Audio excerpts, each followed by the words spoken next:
Once upon a time, there was a young man who worked at a factory. His mentor, an old technician, taught him to talk less, do more, and never stop developing his skills in every aspect of the factory's operations. 10 years later, the old man retired, and the young man became a technician himself. He continued to do his work with the same dedication and diligence as he was taught. One day he visited his mentor.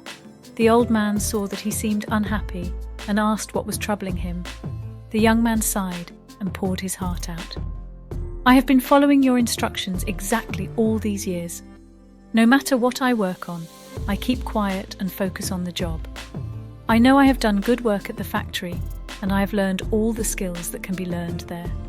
What I don't understand is that the guys who don't have my experience or capabilities have all been promoted, while I am still making as little as I did before when I was your apprentice." The old man asked, "Are you positive that you have become indispensable to the factory?" The young man nodded. Yes, the old man paced back and forth to think. After a while he turned to the young man. "Must request the day off, using whatever reason you like. It is time for you to give yourself a break."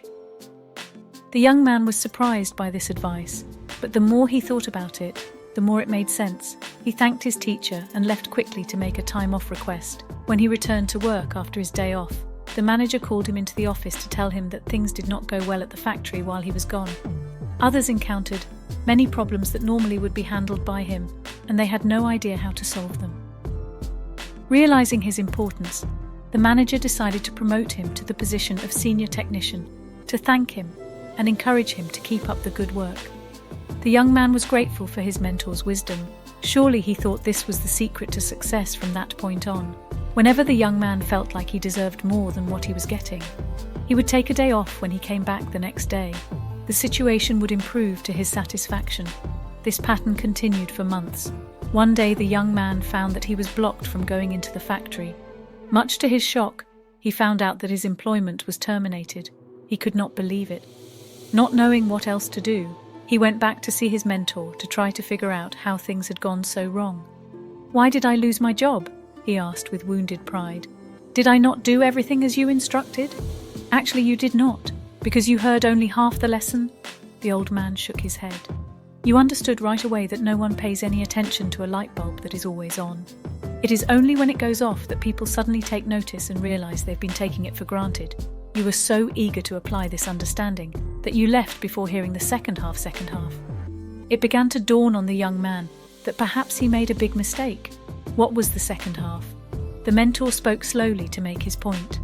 The second half, more important than the first, is the realization that if a light bulb goes off frequently, then sooner or later it will be replaced with one that is more reliable. Who wants a light bulb that no one can count on to provide illumination?